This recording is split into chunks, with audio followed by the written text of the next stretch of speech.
성경 마태복음 제7장 1절부터 6절까지의 말씀입니다.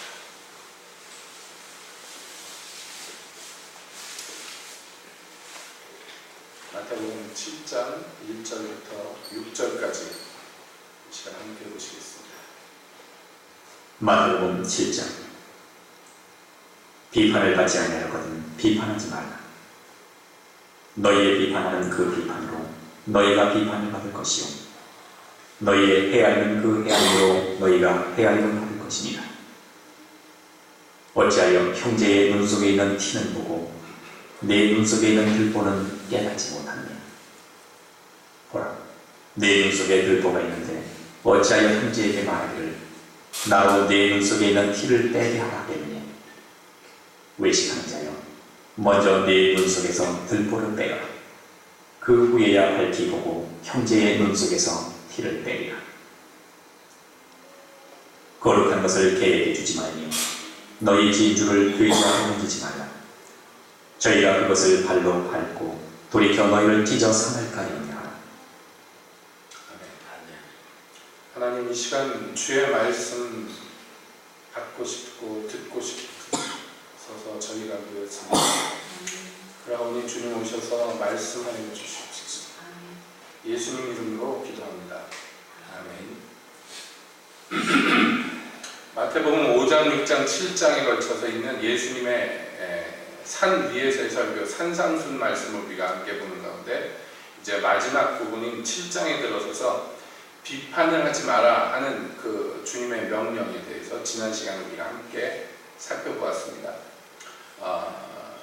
1절부터 5절까지의 말씀은 우리가 이미 살펴보았음에도 불구하고 오늘 다시 한번 1절부터 6절까지의 말씀을 읽는 것은요, 이 단락에서 결론이라고 얘기할 수 있는 6절의 말씀, 즉 너희 거룩한 것을 개에게, 너희의 진주를 돼지에게 던지지 마라 한 이 말씀을 우리가 이해하기 위해서는 앞서서 비판하지 말라 한 주님의 말씀을 먼저 우리가 이해해야 될 필요가 있기 때문에 그렇습니다. 왜 비판하지 말라고 주님이 얘기하셨느냐? 첫째는 그 이유는요, 너희가 비판하는 그 비판, 너희가 헤아리는 그 헤아림으로 너희가 고스란히 비판을 받을 것이기 때문이다 라고 주님이 말씀합니다. 근데 이게요, 무서운 말씀이다 그랬어요. 왜냐하면 여러분 생각해 보십시오. 내가 막 남들 흉을 봤는데 알고 보니까 남들도 내 흉을 보더라. 이런 차원의 문제가 아닙니다. 이 문제는 뭐냐면 어떤 사람이 그 재판장에 판사의 자리에 앉아있는 것을 주님께서 지적을 하시는 거예요.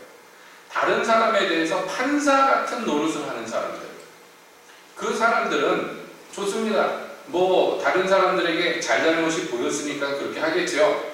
그런데 문제는요, 그렇게 남들을 심판하는 자리에 올라가려고 한다면 고스란히 자기가 그 심판하는 기준이 있을 거 아니에요. 다른 사람들에 대해서 그 기준들, 그 법칙들이 하나님으로부터 자기에게 적용된다는 거예요. 무슨 뜻인지 아시겠죠? 내가 남들에 대해서 저 사람은 이래서 잘못됐고 저 사람은 이건 이실 문제야 라고 얘기했던 그 이유들, 판단하는 그 이유들이 고스란히 나한테도 똑같이 적용된다는 거예요. 하나님 앞에서. 이게 이제 성경에서의 원리입니다. 우리가 앞서서도 이미 산상순의 말씀 중에서 이런 구절들을 보았습니다. 뭐냐면 너희가 남의 죄를, 너희가 너희에게 잘못한 사람, 다른 사람의 죄를 용서하지 않으면 너희 천부께서도 너희의 죄를 용서하지 않을 것이다 라고 얘기하셨습니다. 이건 무엇입니까? 우리가 사람에게 하는 어떤 행동들이 고스란히 나에게 대한 기준으로 되돌아온다는 것이에요. 이게 굉장히 중요한 것입니다. 왜 우리가 다른 사람들에 대해서 비판, 조금 더 명확하게 얘기하자면 혹평하는 사람이 되면 안 되는가? 여러분, 제가 혹평이라고 말씀드렸어요. 뭐냐면 다른 사람을 평가할 때 혹독하게 평가하는 사람들이 있어요. 그 평가가 옳고 그름을 떠나서 문제는 그 평가를 하는, 판단을 하는 사람의 기본 자세에 대해서 지금 문제를 주님께서 얘기하시는 것입니다.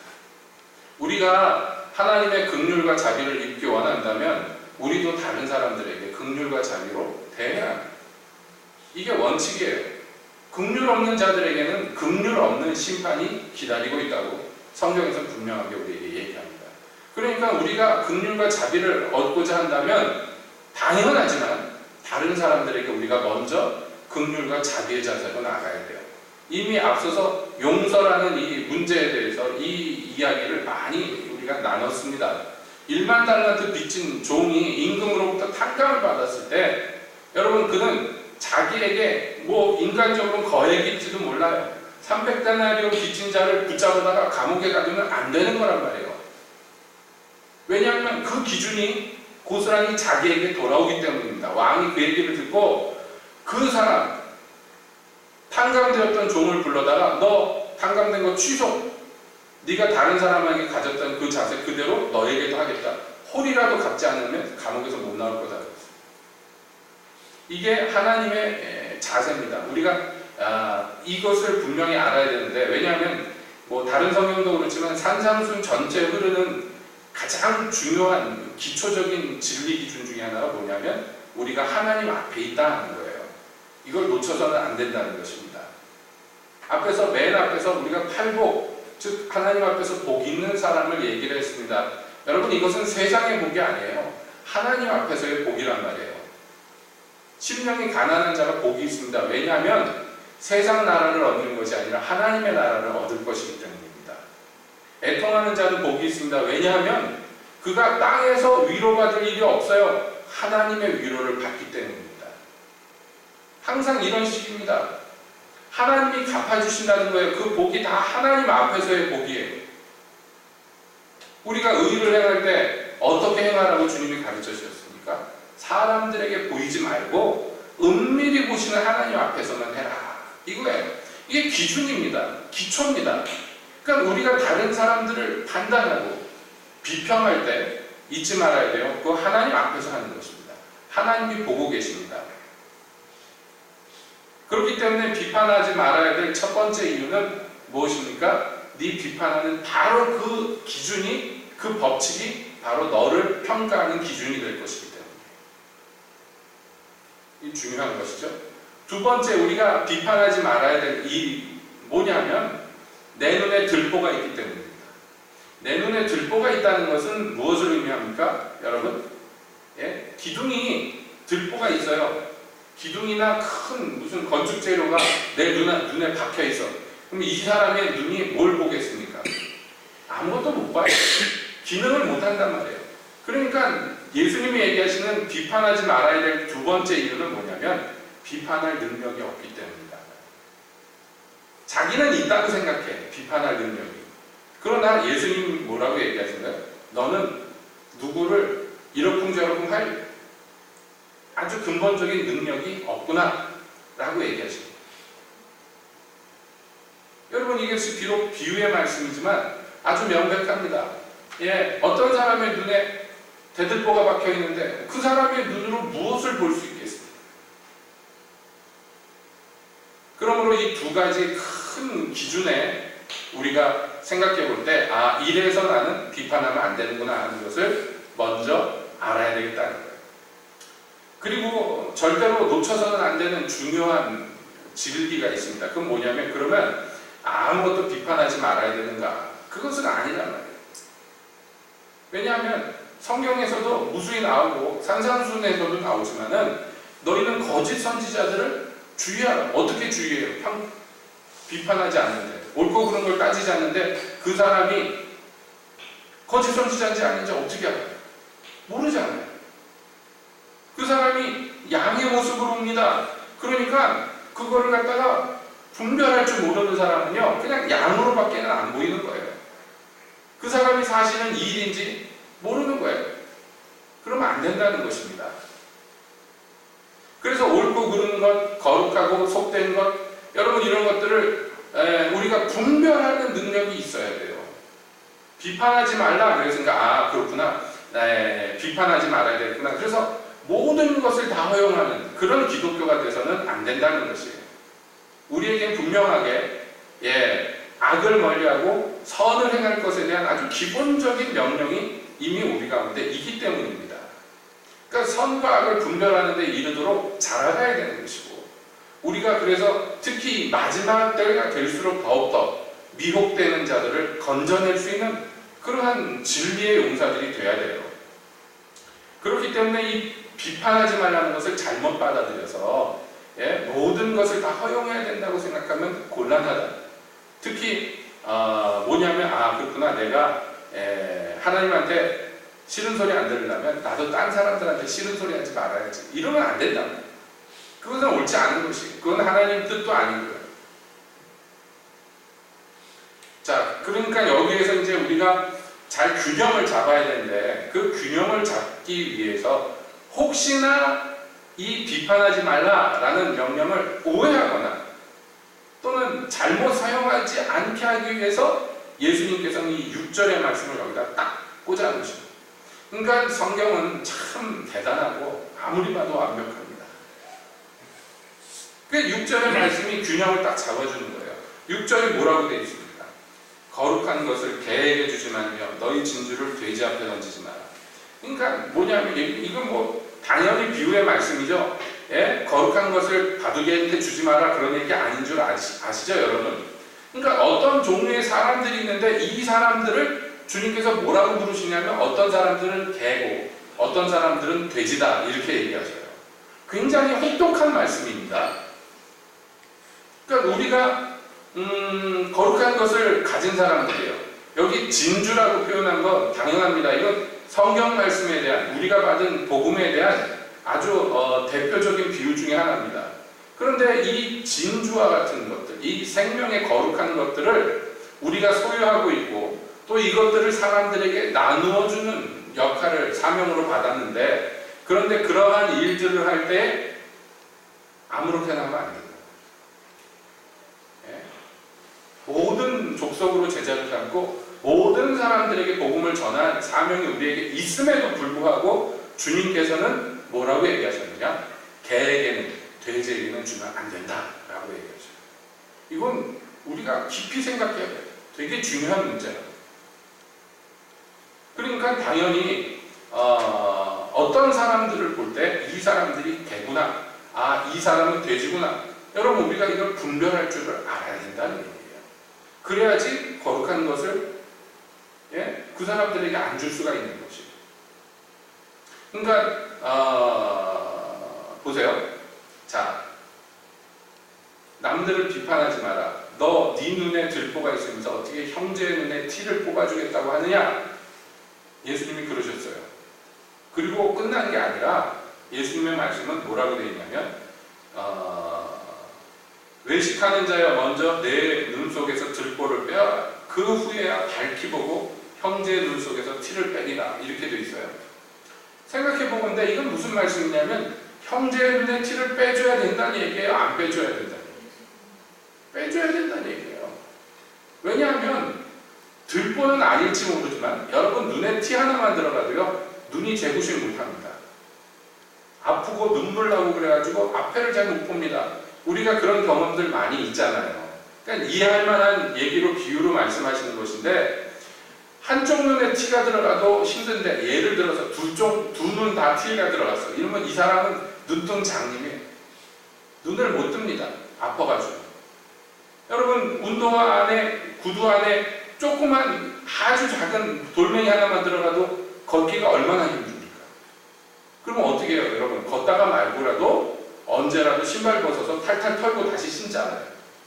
왜냐하면 발 크기에 비하면 아주 작지만 그거 하나가 신발 안에 있으면 이 사람이 제대로 못 걸어요.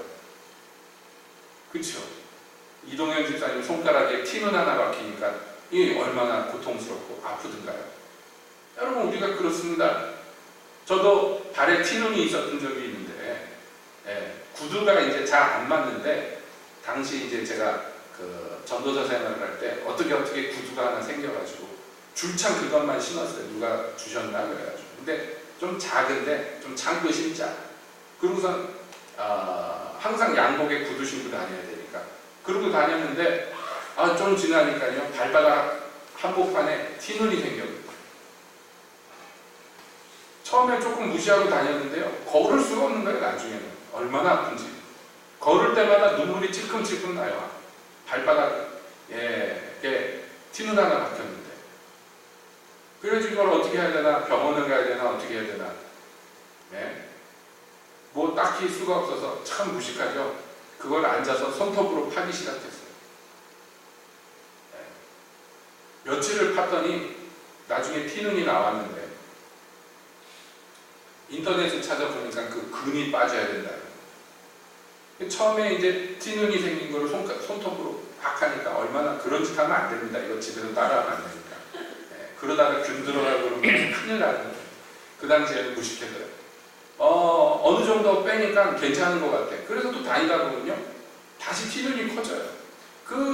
결국엔 막 죽기 살기로 해가지고 티눈을 뺐는데 빼고 나서 그 씨앗이라는 거 있잖아요. 티눈의 그 근이라는 게 있는데 아주 정말 눈에 보일까 말까 아주 까만 점 같은 게 하나 있는데 그거 하나가 있으면요.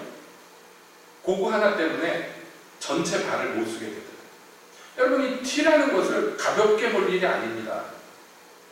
그러니까 이 형제 눈에 있는 티라는 것은 그 사람이 재구실을 못하도록 하는 어떤 작은 것이에요. 그 사람 전체에 비하면 아주 작은 어떤 부분인데 그 작은 부분 때문에 그 사람 전체가 기능을 못하게 될 수가 있다는 거예요. 형제 중에서 그렇다는 거예요. 이건 이방인들, 예수 안 믿는 사람들 얘기가 아니라 거듭난 그리스도인에도 불구하고 그렇더라는 거예요. 여러분 신앙생활 잘하고 아니 신앙생활하는 정도가 아니라 아주 훌륭한 하나님의 종이고 많은 능력을 행하고 은사도 많고 참 모든 일이 잘 되는데 한 가지 결정 때문에 온 그 사역이 다 망가지는 것. 우리가 주변에서는 너무나 많이 보는 거예요. 한 가지 별것 아닌 것 같은 한 가지 전체에 비하면 아주 작은 것 같은 한 가지 때문에 그 전체 사역이 다 망가지고 그의 신앙 전체가 다 부패하고 부정되는 일들을 우리가 너무나 쉽게 봅니다. 그러니까 형제된 입장에서는요, 그것들을 어떻게든지 빼줄 수 있도록 우리가 노력을 해야 돼요. 형제 눈 속에 티 있는데, 아이고 안 됐구나. 그거 하면 안 된다는 거예요. 빼줘야 된다는 거예요. 그 사람은 그게 구출하는 것이나 마찬가지로 도와주는 것입니다. 그러니까 우리가 여러분 서로 성령 안에서 서로 권면하고 서로 세워주는 것이요. 교회에게 굉장히 중요한, 성도 간에 굉장히 중요한 일입니다.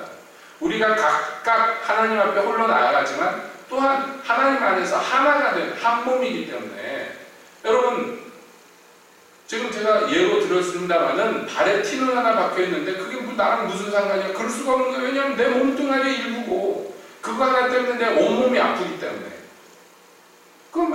그렇잖아요. 그러니까 형제의 눈 속에 있는 티가 곧 나에게도 문제가 됩니다. 교회에게 문제가 됩니다. 그러니까 이것들을 어떻게든지 빼줄 수 있는 한 빼줘야 돼요. 그런데 빼주기 전에 먼저 뭐부터 해야 되는 거예요? 내 눈에 있는 들보를 먼저 발견해서 그것을 뽑아줘야 된단 말이에요. 그러니까 지난 시간에도 결론이 그렇게 내려졌지만 여러분 비판을 제대로 하려면 그래서 형제 눈 속에 제대로 티를 뽑아주려면 이 비판하는 능력이 선악을 분별하는 능력이 가장 먼저 나에게 적용이 돼야 된다는 거예요. 나에게. 그러니까 의인은 항상 자기를 살피고요. 죄인은 항상 남을 판단하는 거예요. 이게 극명합니다. 여러분 고린도 전서에서요. 고린도 교회에게 사도 바울이 이 성찬에 대해서 가르칩니다. 내가 받은 이 말씀은 사람에게 받은 게 아니라 주께로부터 직접 받은 것인데 그러면서 주께서 잡히시던 날 밤에 그렇게 쭉 나오잖아요. 여러분 이 성찬에 대해서 예수님께서 뭐라고 하셨는가? 내가 부활하고 다시 올 때까지 재림할 때까지 너희가 이 세상 끝날까지 이것을 행하여 나를 기념하라. 이렇게 명령을 하셨는데 그러니까 너희가 성찬에 참여할 때 어떻게 해라? 뭐라고 나옵니까? 그러니까 성찬에 참여하는 자는 각각 자기를 살필지니라. 만약에 자기를 살피지 않고 성찬에 참여하는 자는 죄를 먹고 마시는 것이며 자기를 살피지 않고 성찬에 참여하는 자는 그리스도의 몸에 합당하지 못하게 참여한 바 되는 것이야. 그렇기 때문에 그런 자들, 너희와 같은 사람들은 하나님이 심판하실 거야. 그래서 봐라, 너희들 중에 병든 자도 많고 심지어 죽은 자도 있지 않느냐. 너희가 자기를 스스로 살폈으면 그렇게 되지 않았을 것인데 사도 바울은 고린도 교회에게 그렇게 한탄하면서 가르칩니다. 여러분 우리 우리 신앙생활에 이런 것들이 기초란 말이에요. 자기를 살피는 거예요. 자기를 살피는 거예요. 자, 오늘도 우리가 예배로 모였습니다. 여러분, 중요한 건데요. 예배에 나와서 이제 하나님 앞에 나올 때 자기를 살펴야 돼요. 주의하고 조심하고 자기를 살펴서 하나님 앞에 살기에 합당치 못하는 것들이 있으면 빨리빨리 해결해야 돼요. 회개 안 하고 죄를 마음에 품고 내가 이거 죄인 줄 알면서 짐짓 죄인 줄 알면서 그러면서도 그냥 나와가지고 꾸역꾸역 예배드리고 그러면 안 된단 말이에요. 아, 그러니까 나는 죄가 있으니까 예배 오면 안 되겠구나. 그런 얘기가 아니에요. 그건 더 나쁜 거예요, 그거는. 제가 무슨 말씀 하는지 아시겠죠? 하나님 앞에 자기를 살피는 게 우리에게 아주 습관이 돼야 된단 말이에요. 항상 자기를 살펴야 돼요. 그렇지 않으면 이게 내 눈에 있던 작은 티가요, 점점 뿌리를 내리고 굵어져가지고 마침내 들보가 됩니다. 아무것도 못 보는 사람이 된단 말이에요. 아무것도 못 보면서 다 본다는 사람이 된단 말이에요. 바리새인들처럼. 그래서 예수님은 너희가 본다 그러니 그저 잠입니다 그랬어요. 여러분, 자기를 살피는 것이 그렇게 중요합니다. 그리고 이렇게 자기를 살피고 그렇게 주님 앞에 경건히 서려고 애쓰는 사람들, 그러면서 그 과정을 통해서 눈이 밝아진 사람들, 선악을 분별하며 이룬 사람들, 이 사람들은 마침내 형제의 눈에 있는 티도 뽑아줄 수 있는 사람이 되고 마침내 제대로 다른 사람들을 도와줄 수 있는 사람이 된단 말이에요. 눈도 먼 사람이, 볼 수도 없는 사람이 다른 사람을 도와주면 어떻게 되겠습니까? 예수님이 그 꼴을 보고 뭐라고 그러셨냐면 소경이 소경을 인도한다 그랬어요. 둘 다 구덩이에 빠질 것이다. 경고하셨어요. 그러니까 우리가 자기를 위해서도 자기를 먼저 살펴야 돼요. 그리고 다른 사람들을 돕기 위해서도 자기를 살피기 힘써야 돼요. 그럴 때 우리의 눈이 밝아지고 다른 사람의 티를 뽑아줍니다. 더 나아갑니다. 거기에서. 그렇게 선악을 분별하고 다른 사람들을 도와줄 수 있는 사람들은 이제 무엇에까지 나가느냐 하면 우리가 복음을 들고 거룩한 것을 들고 이 세대에 나아갈 때 그 중에서 이 거룩한 것을 나눠주지 못할 지경에 있는 사람들마저도 분별할 수 있게 된다는 것이. 이것은 우리가 다시 말하지만 주의 깊게 생각해 봐야 될 문제입니다. 예를 들자면은 예수님도 분명하게 말씀하셨어요. 제자들을 전도하러 보내면서 너희가 전도하러 나가는데 너희가 나아가는 것이 마치 양이 이리떼 가운데 나가는 것과 같이. 그게 위험한 일이에요. 그러니까 너희는 비둘기같이 순결하고 뱀같이 즐거워야 된다. 이렇게 얘기하십니다. 근데 이게 분별력이 있는 것을 얘기하는 거예요. 우리가 물론 순결해야 됩니다만은 그저 순박하기만 하면 안 된다는 것이에요. 때때로 주님 앞에서 이 세상의 어떤 자들보다도 더 지혜로운 모습으로 나타나야 된다. 그렇지 않으면 이 복음을 제대로 증거할 수가 없기 때문이고 이 복음이 제대로 증거 안 될 뿐만 아니라 증거되는 것에서 제대로 활용되지 못합니다. 그래서 이 복음을 들고 나가는 자들에게 주님께서 분명히 얘기하십니다. 아무것도 가지지 말고 오직 주님 말씀만 들고 나가는데 어느 마을에 가든지 너희를 영접하면 그 집에 들어가서 유하면서 그 고을에서 떠날 때까지 그 집에서 먹고 마시고 너희에게 내주는 것으로 대접해 주는 것으로 먹고 마시고 그들에게 평안을 빌고 만약에 어느 고을에 갔는데 너희를 받지 않고 용납 안 하면 옷자락을 떨어버리고 나와라. 이렇게 얘기하십니다. 여러분 사도행전에 보면 실제로 사도 바울이 그렇게 했어요. 유대인들에게 가서 복음을 전했는데 이들이 받지 않으니까 너희가 심판받기로 작정했구나. 그러면서 옷자락을 떨어버리고 우리가 이것을 들고 이방인에게 가는 걸 알고 떠나버려요. 우리가 평소 생각하는 선교나 전도의 모습과 굉장히 다른 모습들을 사도가 보입니다. 그러니까 이 말씀을 우리가 이해하기 위해서는 이 말씀을 지금 하고 계시는 이 예수님을 우리가 생각해 볼 필요가 있어요. 예수님께서 어떻게 행하셨나 우리가 그것을 봅니다. 공생애 동안의 예수님의 사적을 보면은 여러분 때때로 그렇습니다. 예수님은요 바리새인들한테 하는 태도하고 세리와 죄인들에게 하는 태도가 굉장히 다르셔요. 아시죠? 예수님이 어떤 천국 복음을 전하실 때도 성경에서 뭐라고 얘기하냐면 비유가 아니면 말씀하지 않았다. 왜냐하면 왜 비유로 말씀했냐면 비유로 말씀하시고 그리고 당신의 제자들에게는 나중에 따로 그 비유에 대해서 설명해 주십니다. 그러니까 못 그러니까 들을 게 없는 자들에게는 못 알아듣도록 말씀하시는 게 이 비유예요. 뭔가 있는데 저게 무슨 의미인가 모르는 거예요. 그 사람들은 들어도 모르는 거예요. 들어도 모르도록 만드셨어요. 굉장히 심각한 얘기입니다, 여러분. 그리고 그 중에서 들을 수 있는 사람들만 따로 모아서 그 비유의 말씀을 해석해 주십니다. 말하자면 예를 들자면 우리나라의 어떤 선교단체 같은 경우에 선교를 어떤 식으로 하냐면 탈북자들 선교를 하시는 분들인데 탈북한 사람들을 이제 모처에 모아놓고 중국에서요. 밥 먹고 계속 성경만 읽혀요.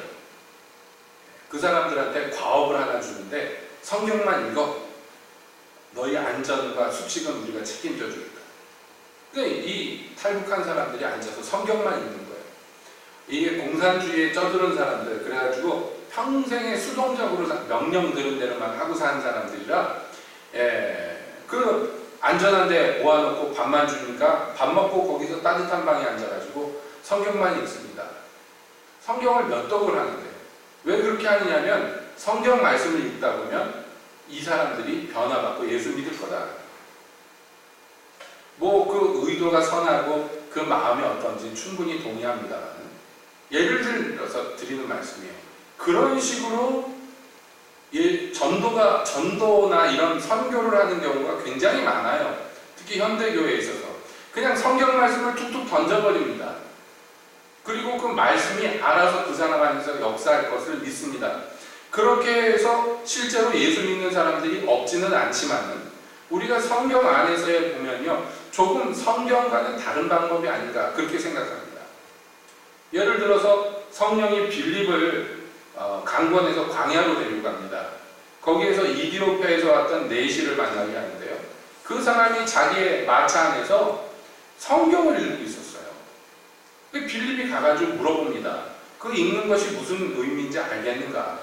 그 사람이 대답하기를 나한테 설명해 주는 사람이 없는데 내가 어떻게 알겠는가 이렇게 얘기해요.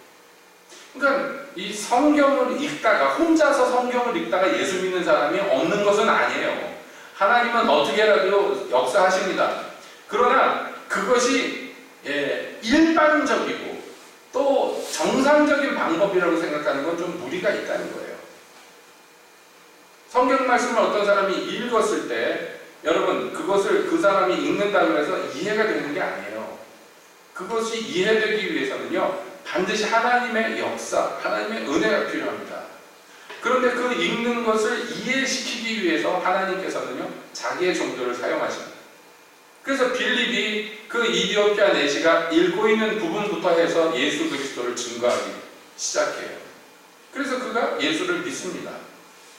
그러니까 이게 말하자면 일반적인 방법이에요. 그렇지 않다면 그냥 예수님이 전 세계에 선교하실 때 그냥 어느 나라에 그 나라만으로 된 성경책만 툭툭 던져주고 말았을 거예요. 근데 예수님은 그렇게 하지 않고요. 제자들에게 명령하시기를 너희가 모든 족속으로 제자를 삼아서 내가 너희에게 분부한 모든 것을 그들에게도 가르쳐서 지키게 하라 이렇게 했어요. 이게 예수님께서 선택하신 일반적인 방법이란 말이에요. 그래서 우리가 이 일반적인 방법을 일반적으로 받아들일 때 그러니까 우리는 뭐 하는 사람이에요 결국에는요. 주님께서 주신 이 거룩한 말씀을 다른 사람들에게 가르치고 그리고 지키게까지 하는데 이르는 일들을 우리가 맡은 것이랍니다. 그런데 그러한 명령하에서 지금 이례적인 것처럼 보이는 말씀을 주께서 하시는데 그게 뭐냐면 그렇게 너희가 받은 복음을 전달함에 있어서 아무한테나 무조건적으로 마구잡이로 그렇게 기계적으로 해서는 안 된다라는 거예요. 왜냐하면 그들 중에는 그 거룩한 것을 알아보지 못할 뿐만 아니라 오히려 그 거룩한 것을 자기 발로 짓밟고 너희에게 와가지고 해코지 할 자들이 있기 때문이다. 그러니까 예수님이 붙잡혀 가셨을 때요, 빌라도에게는 많은 말씀을 하시지만 헤롯에게는 한마디도 안 하십니다. 왜냐하면 헤롯은 예수님은 일종의 마술사로 여겼어요. 그래서 뭔가 희한한 일을 해보라고, 예수님한테 너 기적 많이 한다며 좀 해보라고, 그거 구경하고 싶어 했어요. 예수님이 아무 말씀도 하지 않습니다. 예수님을 붙들어간 그 제사장 일파에게도요, 몇 마디 안 하셨어요. 왜냐하면 그것들에겐 얘기해봐야 소용이 없어요. 몰라서 그러는 게 아니잖아요. 지금 바리새인들이 성경을 모르는 게 아니에요. 다 알지만 지금 적극적으로 그것을 거역하고 있어요. 그들에게 무슨 말씀을 더 해봐야 소용이 없는 거예요.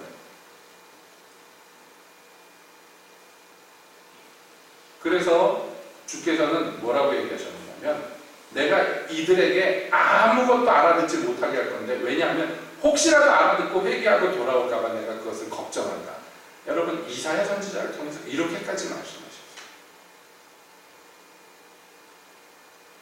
그러니까 여러분, 우리가 어디까지 이르러야 되냐면요, 이 거룩한 것을 모든 족속에게 전달해야 되는 사명이 있음에도 불구하고 그들 중에서 개나 돼지에게는 그것을 분별해서 주지 않을 정도로 우리가 판단력 있고 분별력이 있는 대로 나아가야 된다는 얘기를 제 주님께서 하시는 것이다. 이거 굉장히 중요합니다. 저에게는 또 이 말씀이 상당히 의미가 깊은데요. 전에 몇 번 말씀드렸습니다만은, 제가 그 청년 시절에 동역해서 그 교회를 개척했던 교회가 있는데요. 거기 그 전도사님이, 지금은 목사님이지만, 그분이 제일 많이 입에 달고 있었던 말씀 중에 하나가 이 마태복음 7장 6절입니다. 왜 이 말을 자주 얘기를 하느냐면, 그분이 누구에게 이렇게 본인이 생각하는, 본인이 믿고 있는 교리에 대해서 얘기를 하는데 거기에 대해서 동의를 안 하면 딱 잘라서 그 사람은 개, 돼지 취급을 해요. 그냥 딱 잘라서, 아주 단호하게.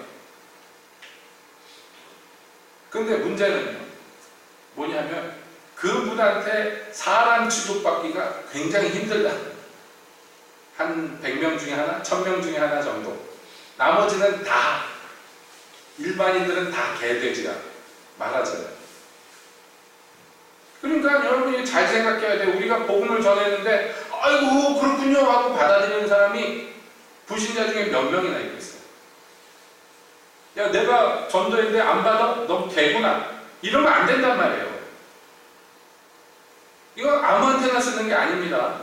아, 그렇구나. 개한테 거룩한 것을 돼지에게 진주를 주면 안 되는구나. 그래가지고 그냥 한마디 했는데 안 들어? 내한테 내 말에 순종 안 해? 아, 너는 개구나, 돼지구나. 그러면 안 돼요. 그러면 안 됩니다. 그 얘기 하시는 것이 아니에요. 이 얘기는요.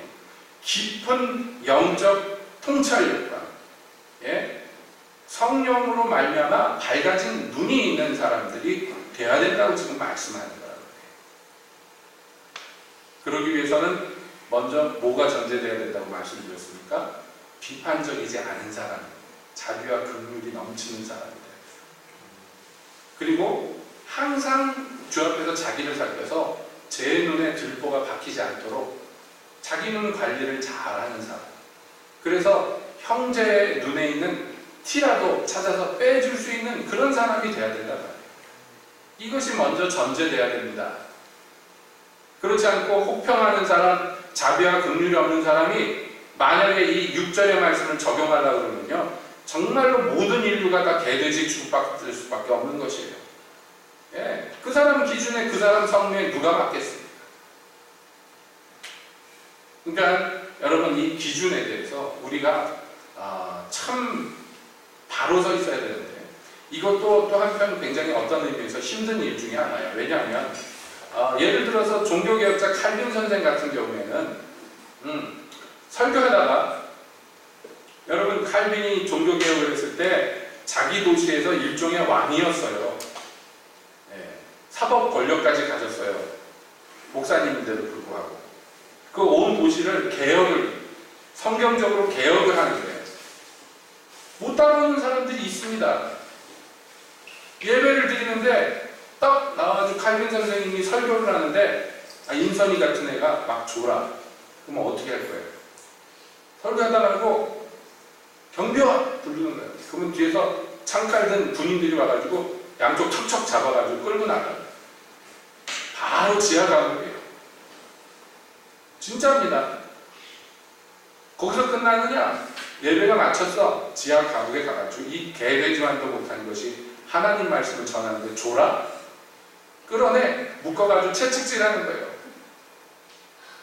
그리고 풀어주면 정신 바짝 들어서 예배 시간에 절대로 안 줍니다. 우리도 그렇게 하면 어떨까요? 여러분, 그러니까 이게 뭐냐면 진리에 바로 서는 것에, 왜냐하면 그때 당시 종교개혁이라면 목숨 걸고 하는 거예요. 실제로 전쟁을 치러가면서 피 흘려가면서 했단 말이에요. 그렇기 때문에 이 기준에 대해서 얼마나 날이 서 있었는지 몰라요. 뿐만 아닙니다. 감리교 부흥이 일어났을 때 요한 웨슬레 목사님을 중심으로 해서 감리교 부흥이 일어났을 때요, 이 기준이 엄청나게 높았어요. 교회나 성도에 대한 기준이.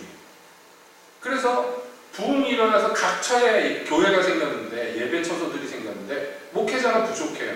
그래서 생긴 것이 순회 목회자예요. 목회자 한 명이 여러 교회를 돌아보는 거예요. 그러니까 한 주에 한 교회씩 돌아봐도 몇 달 만에 한 번 오는 거예요. 그래서 나온 게 감독제도입니다. 그래서 우리가 감리교 안에서 감독이라는 걸 보는 거예요. 각 처소에 말하자면 평신도 사역자들을 세웠지만 목회자들이 그들을 감독하는 거예요. 여러 군데를. 근데 이 감독들이 하는 일 중에 중요한 일이 뭐였냐면, 몇 달 만에 그 교회에 오잖아요. 오면 전 교인을 평가하는 거예요. 몇 달 동안 신앙에서 얼마나 성숙했는가. 근데 형편없어. 지난번에 왔을 때보다 신앙생활하는 게 형편없어. 그러면요, 교인 그 직분을 박탈해버려요. 그럼 예를 들어서 뭐 집사, 장로 이런 게 아니에요. 그냥 교인이 됐다고 해. 내가 교인 아무나 되는 게 아니에요. 예배당 와서 예배 드렸다고 다 교인 되는 게 아니란 말이에요. 그게 교인 내에서 떨어지는 거예요. 교인도 아니야. 너는 교회는 올 수 있어. 예배는 드릴 수 있어. 그러나 다른 것에는 절대 참여할 수가 없어. 뭐 성찬이라든지 교회에서 뭐 회의한다든지 교회에서 봉사한다든지 전혀 안 껴줘요. 그냥 참여만 할 수 있는 거예요. 그러면서 당부하는 거예요. 당신은 내가 다음에 올 때까지 신앙의 증거를 보이시오. 그 증거가 있어야 됩니다. 그리고 가면요, 기록에 보면은 그 교회 교인이 뭐 3분의 2가 탈락하고 막 그래요. 굉장히 엄격하단 말이에요. 왜냐하면 사실 그 당시에 감리교 부흥이라는 것도 목숨 걸고 하는 거였어요. 여러분.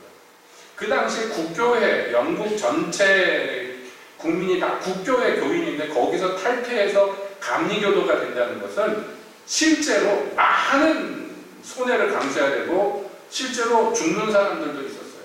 핍박당해서. 그런 가운데에 모인 교회이기 때문에 철두철미할 수밖에 없었습니다.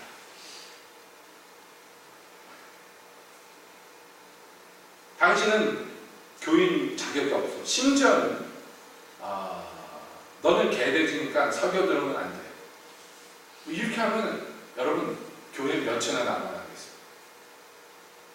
그랬던 시대가 있었단 말이에요. 그렇다고 해서 그것을 지금 제가 옹호하고자 하는 것은 아닙니다. 그렇게 너무나 지나치게 엄격하게 이 기준을 모든 사람에게 적용해서는 물론 안 될 것입니다. 그러나 잊지 말아야 될 것은요, 너무 없어도 안 된단 말이에요. 너무 없어도. 지금 현대교회에서 가장 큰 문제 중에 하나가 뭐냐면요, 교회 안에서 여러분 교회의 기본적인 표지, 그래가지고 세 가지를 듭니다. 교회라면 이것은 꼭 있어야 된다는 기본적인 있어야 되는 세 가지가 뭡니까? 첫째는 복음의 증거예요. 밖으로 전파하고 안으로 복음이 증거돼야 돼요. 교회 안에서 그것이 항상 있어야 돼요. 복음의 선포가 있어야 돼요.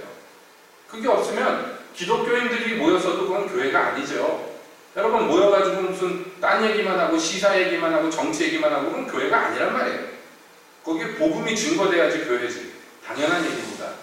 그리고 성례에 바른 직전이 있어야 돼요. 교회가 모였을 때 교회가 아닌 단체랑 구별되는 것은 교회만 유일하게 성례를 드릴 수 있단 말이에요. 그렇죠? 교회 아닌 데서 성례하면 안 된다. 모여서 성례하는 데가 교회예요. 세례를 준다든지 성찬을 한다든지 이런 것들은 교회의 특권이며 또한 교회의 표지입니다. 마지막으로 있는 교회의 표지가 뭐냐? 뭡니까? 교회 안에서 상과 벌이 있어야 된단 말이에요. 그게 바로 집행이 돼야 돼요. 올바르게. 그런데 현대교회의 대부분이 이 세 번째 표지가 간대가 없어졌어요. 왜냐하면 여러 가지 일이 있습니다만은 첫째로는 교인들이 벌 받는 거 싫어해요. 교회에서.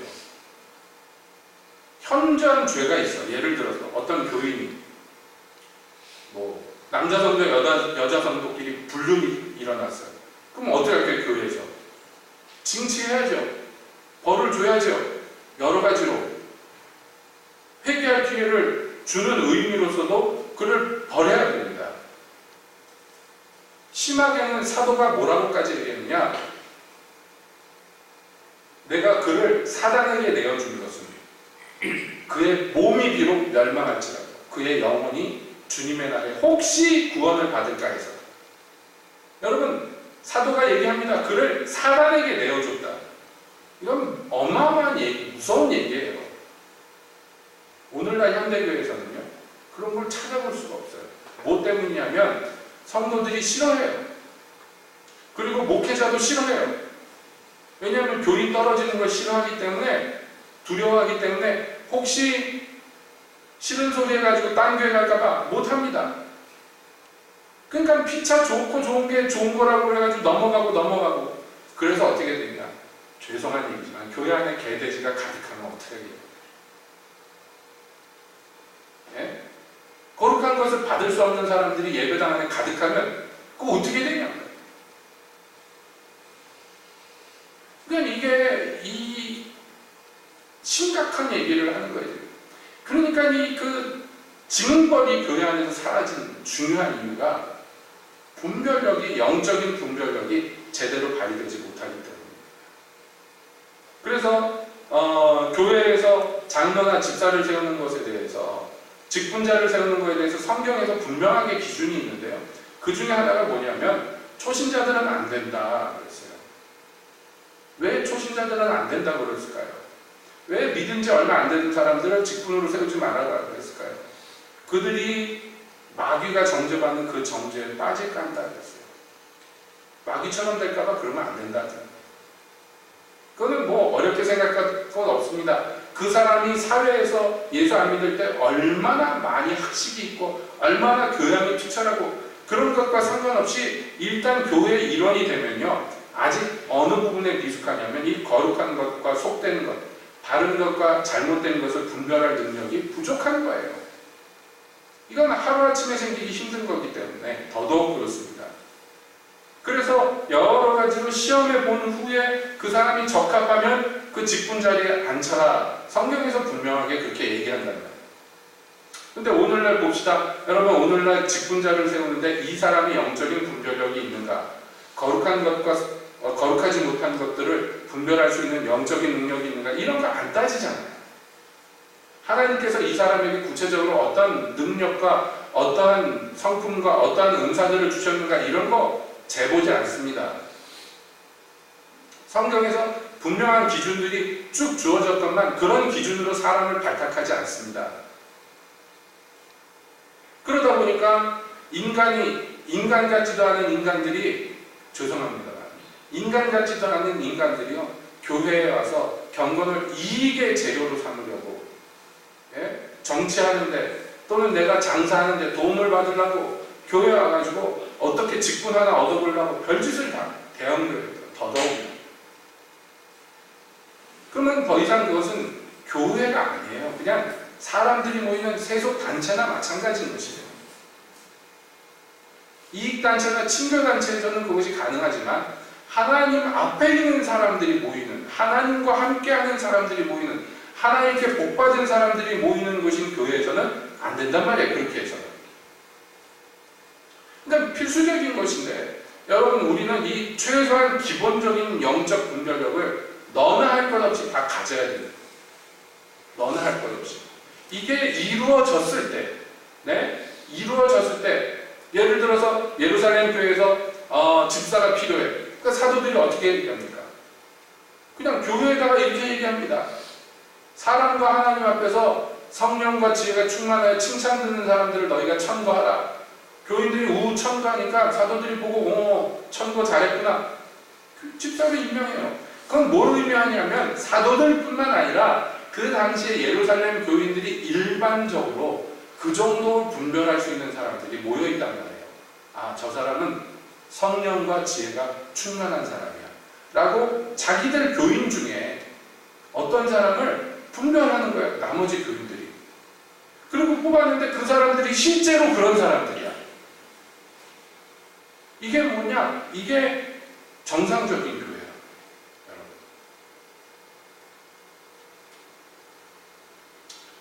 그 데모스 사카리안 장로님 그 자서전에 보면 그 데모스 사카리안 장로님의 아버지가 그 교회 목사님인데 어떻게 목사가 됐는가? 어느 날 예배를 드리는데요. 그 교회 교인 중에 하나가 예배를 드리다 보니까 하늘에서 빛이 내려와가지고 그 어떤 사람 하나를 비추는 거예요. 그 빛이. 그래서 교회에서 이야기를 했어요. 교회에다가. 내가 기도하는 중에 눈을 들어보니 하늘에서 빛이 내려와서 아무개 집사님을 비추더라. 그랬더니 나머지 교인들이 그것을 듣고 함께 성령으로 감동받아서 아, 그러면 하나님께서 저분을 우리 교회 목사님으로 세우시는구나. 그래서 만장일치로 목사님으로 세웠어요. 그 교회에서. 그래서 평생 동안 하나님의 일을 합니다. 물론 그 당시에 지금처럼 무슨 신학교 시스템이 있거나 이런 것이 그렇게 지금처럼 체계적으로 갖춰지지 않은 교회였으니까 그럴지 모르겠으나 여러분 이것은 무엇을 의미하냐면 꼭 그렇게 목사가 세워져야 된다는 얘기가 아니라 교인들의 수준이 그렇게 영적인 것을 옳고 그른 것을 분별하는 수준을 뛰어넘어서 어떤 사람을 하나님의 종으로 하나님이 선택했는가를 분별해서 순종할 수 있을 수준으로 자라 있더라는 거예요. 여러분 이건 굉장히 중요합니다.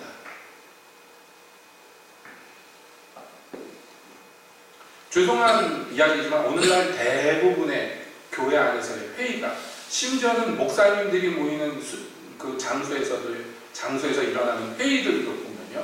거룩하지 않은 영적이지 않은 모임과 회의들이 너무 많아요. 그런 곳에서 누가 발의를 합니다. 성령께서 저를 감동하셨는데 이거 이렇게 하라고 합니다. 라고 누가 얘기하면 손가락질 받고 웃음거리게 돼요. 저거 미친 거 아니에요. 회의하러 와가지고 지금 뭔 헛소리야. 여러분 기독교 안에서도 이렇게 돼요. 성령이 그렇게 얘기하셨습니까? 그러면 정말 그럴까요? 우리 한번 기도하면서 분별해 봅시다. 이렇게 접근하는 게 아니라 저건 또 무슨 또라이야. 이렇게 얘기해요. 뭐가 지금 잘못된 거예요. 그렇죠? 성경은 너희가 모든 영을 다 받지 말고 그것이 어디로부터 하는가, 주께로부터 하는가 분별하라. 그렇게 얘기하는데 오늘날은 분별하는 게 아니라 영이 오는지 가는지도 몰라요. 무슨 영이 우리한테 왔는지, 무슨 영이 와서 역사하는지 몰라요. 대부분의 교회들이. 영적으로 보면 심각한 상태입니다. 그냥 전부 젖먹이들밖에 없는 것 같아요. 여러분 이런 상태에서의 교회는요 엄청나게 위험한 문제가 많을 수밖에 없는 구조예요. 이게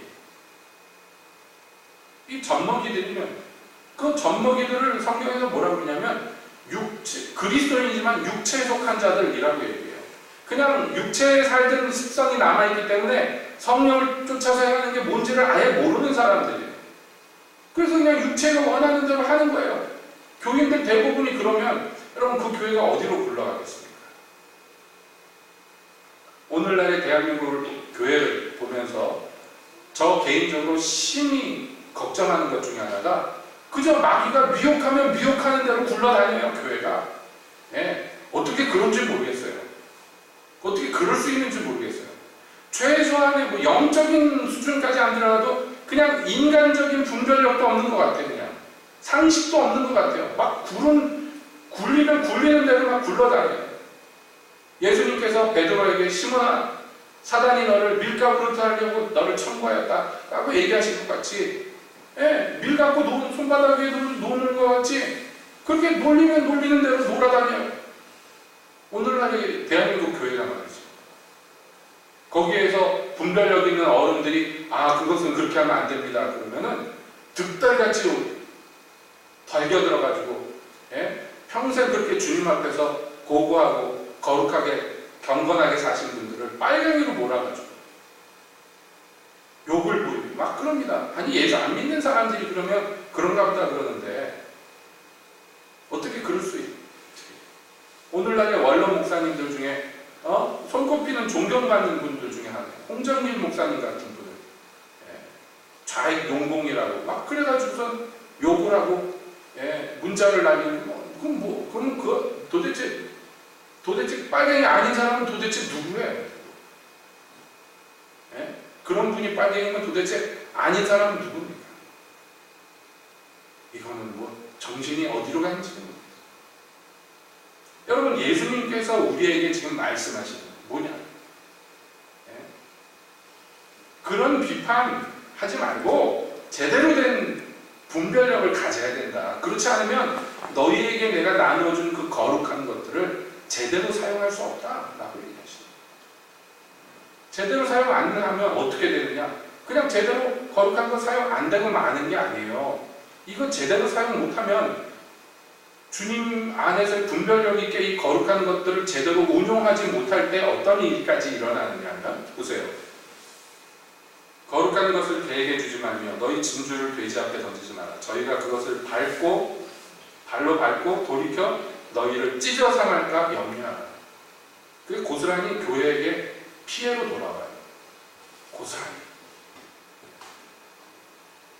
그것들이 너희가 준 그 거룩한 것을 발로 밟고 상하게 하는 것도 문제지만 그 이후에 그러고 끝나는 것이 아니라 너희에게 덤벼들어서 너희를 찢어서 상하게 할 것이다. 주님께서 경고하는 거예요. 그럼 어떻게 해야 되겠습니까? 필연적으로, 필수적으로 여러분 우리는요, 의의 말씀으로 연단을 받아서 선과 악을 분별하며 이르는 성숙한 사람들이 돼야 돼요.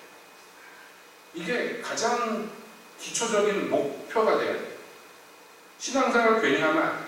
신앙생활의 연륜이 쌓일수록 여러 부분에서 우리가 성장해야 돼요.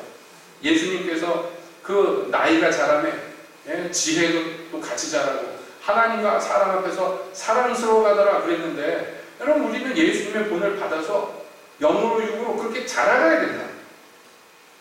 지혜도 자라고. 그래야지 여러분 우리가 이 거룩한 것을 받아서 제대로 바로 사용할 수 있는 거룩한 청지기들이 될 수 있다는 것입니다. 하나님께서 특별히 우리 세빛교회 성도들에게 이런 은혜를 정말 베풀어 주시기를 원합니다. 베풀어 주시기를 바랍니다.